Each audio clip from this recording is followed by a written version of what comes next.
So நம்மளோட work experience training ப்ரோக்ராம்ல part 1 அதாவது ஒர்க் 1 நம்ம பார்த்தோம் HTMLங்க.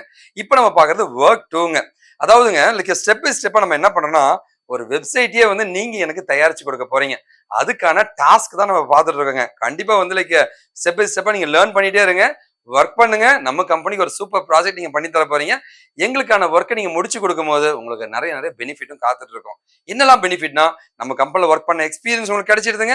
ஸ்டைஃபண்ட் உங்களுக்கு கிடைச்சிருதுங்க. அது மூலமா நீங்க என்கிட்ட ஒரு வேளை கோர்ஸ் படிச்சீங்கன்னா அதை ரீகெயினும் பண்ண முடியுங்க. சரி, நம்மளுடைய ஒர்க் 2க்கு போலாங்க. ஸோ ஒர்க் 2 பொறுத்த வரைக்கும் பாத்தீங்கன்னா வந்து நாம என்ன பார்க்க போறோம் அப்படின்னு கேட்டீங்கன்னா வந்து ஸோ இந்த ஒர்க் 2 அதுக்கு முன்னாடி வந்து ஒரு வார்த்தை மட்டும் நான் சொல்லிடுறேங்க. ரெஜிஸ்ட்ரேஷன். அதாவது இந்த வீடியோ வந்து யூடியூப்ல எங்கெல்லாம் பார்த்தீங்கன்னு வச்சுங்களேன், இது எப்படிப்பா ஒர்க் பண்றது நிறைய பேருக்கு ஒரு கேள்வி இருக்கும். ஓகேவா? அவங்களுக்கான பதில் தான் இதுங்க. ஸோ இதுதான் அந்த லிங்க்குங்க. humancloudsoft.com/workங்க. இந்த லிங்க்குக்கு போயிட்டு நீங்க ரெஜிஸ்டர் பண்ணிக்கலாம். ரெஜிஸ்டர் பண்ணிட்டு தான் நீங்க ஒர்க்கை ஸ்டார்ட் பண்ண முடியும். ஓகேவா? இதுதான் அந்த லிங்க்குங்க. இது ஒருவேளை நம்ம ஸ்டூடெண்ட்ஸ் எல்லாருக்குமே நாங்கள் கம்யூனிகேட் பண்ணியிருக்கோம். ஒருவேளை யூடியூப் மூலமாவோ சோஷியல் நெட்வொர்க் மூலமாவோ இதை நீங்க பாத்தீங்கன்னா வந்து நீங்க எப்படி ஒர்க் பண்ணது ஒரு கன்ஃபியூஷன் இருக்கு இல்லைங்களா, அதுக்காக தான் இந்த லிங்க் நான் கொடுத்துருக்கேன்.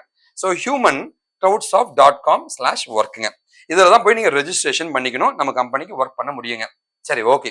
ஸோ யூஸ்வலா பாத்தீங்கன்னா ஒரு HTML நான் என்னங்க சொன்னேன் ப்ரீவியஸ் ஒர்க்ல ஒரு தலை இருக்கும், ஒரு உடம்பு இருக்கும். ஹெட்ல என்னங்க இருக்கும்? என் முகம் இல்லைங்க, நான் யாருன்னு சொல்ல முடியாது. என் உடம்பு வச்சு எப்படிங்க சொல்லுவீங்க நான் யாருன்னு சொல்ல முடியாதுங்க. அப்போ இந்த முகத்துக்கான டைட்டில், இதுதான் டைட்டில். என் பெயர் வெங்கட். ஸோ இதுதான் டைட்டில்னு சொல்லுவாங்க. ஓகேவா?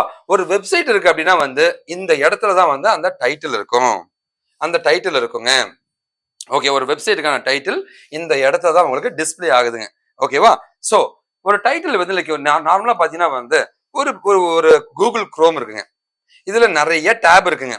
அப்படின்னா இந்த இந்த வெப்சைட்டோட டைட்டில் தான் இங்க இருக்கும். இந்த வெப்சைட்டோட டைட்டில் தான் இங்க இருக்கும். இந்த வெப்சைட்டோட டைட்டில் தான் இங்க இருக்குங்க. இந்த டைட்டில் அப்படின்றது வந்து ஒரு வெப்சைட்டின் பெயர், ஒரு வெப்பேஜின் பெயர் அப்படின்னு அர்த்தங்க. ஸோ அந்த டைட்டிலை வந்து நம்ம எப்படி கொடுக்க முடியும் அப்படின்னு கேட்டீங்கன்னா இந்த டைட்டில் டேக் அப்படின்றது மூலமா மட்டும் தான் கொடுக்க முடியுங்க. டைட்டில் டேக் மூலமா தான் கொடுக்க முடியுங்க. ஓகே, இப்போ நம்ம டைட்டில் டேக் பத்தி பார்க்க போறோங்க. ஓகேவா? இங்க பாருங்களேன் சார், நீங்க கேட்கலாம் டைட்டில் டேக் எப்படி பண்றதுன்றதுக்கு முன்னாடி நாம பார்க்க வேண்டியது என்ன தெரியுங்களா?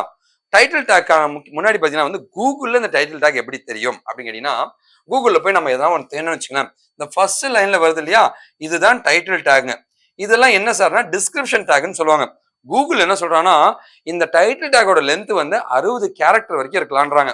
ஸோ நம்மளுடைய டைட்டில் டேக் வந்து 60 கேரக்டர். ஸோ 1 2 3 4 5 6 ஸ்பேஸ் 7 8 9 10 11 12 13 14 15 ஸ்பேஸ் 16 அந்த மாதிரி வந்து 60 கேரக்டர் வரைக்கும் இருக்கலான்ட்டு கூகுள் நமக்கு சொல்றாங்க. ஓகேவா? ஸோ பாத்தீங்கன்னா வந்து இதுதான் டைட்டில் டேக்ங்க. ஸோ நம்முடைய HTML கோடிங்ல வந்து பாத்தீங்கன்னா இப்படிதான் இந்த டைட்டில் டேக் இருக்கும். ஸோ ஹெட்டுக்குள்ள தான் எழுதுவீங்க. ஏன்னா என் முகத்தை பார்த்தாதான் நான் யாருன்னு தெரியும். ஸோ ஹெட்ல தான் வந்து டைட்டில் நாம எழுத முடியும்.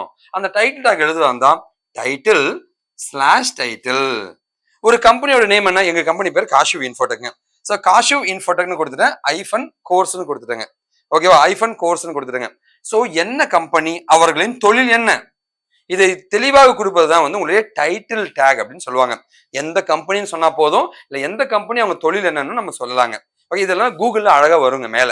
ஓகேவா? இதுதான் வந்து டைட்டில் டேக்னு சொல்லுவாங்க. சரி, நான் காஷிவ் இன்ஃபோட கம்பெனிங்கன்னா டைட்டில் டேக் போட்டாச்சுங்க. சார் என்ன சார் ஒர்க் நீங்க தர போறீங்க நீங்க கேட்கலாம்.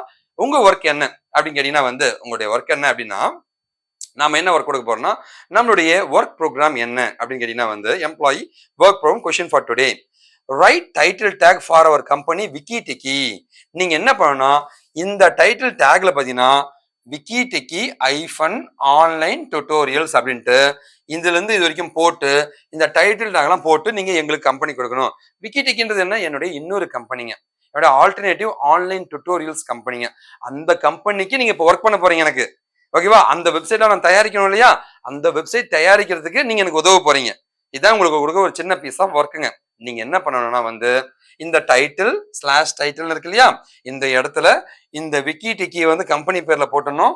ஒரு ஸ்பேஸுங்க, ஒரு ஐஃபனு, ஒரு ஸ்பேஸுங்க, ஆன்லைன் டியூட்டோரியல்ஸ் வந்து இங்க போட்டு எனக்கு நீங்க ஒரு டைட்டில் டேக் எனக்கு தயாரிச்சு தரணும்.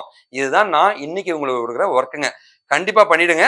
இந்த இதுல இருந்து இது வரைக்கும் இந்த கண்டென்ட்டை போட்டு டைட்டில் டேக் வந்து அப்படியே எடுத்து டெக்ஸ்ட் பாக்ஸ் கீழே இருக்கும். இந்த வெப்சைட்ல அதுல போட்டு வேலிடேட் பண்ணி சப்மிட் பண்ணீங்கன்னா உங்களுக்கான ஸ்டைஃபன் சேலரி கிடைச்சிடும். இன்னைக்கான ஒர்க்கும் முடிச்சிட்டீங்க நீங்க. தேங்க்யூ. ஸோ லைக் இந்த ஒர்க் ப்ரோக்ராம்லாம் எதுக்காக கொடுக்குறோம்னா வந்து ஒன்னே ஒண்ணுதாங்க. இது மூலமா ரியல் டைம்ல நீங்க ஐடி என்ஜினியர்ஸ் என்ன பண்றாங்கன்னு தெரிஞ்சுக்கலாம். நம்ம கம்பெனிக்கும் ஒர்க் பண்ணலாம். நம்ம கம்பெனிக்கு ஒரு பெனிஃபிட்டை நீங்க பண்ணி தர முடியும். இந்த ஒர்க்கோடைய கடைசி பார்ட் என்னன்னு கேட்டீங்கன்னா, நீங்க எனக்கு ஒரு வெப்சைட் தயாரிக்க போறீங்க.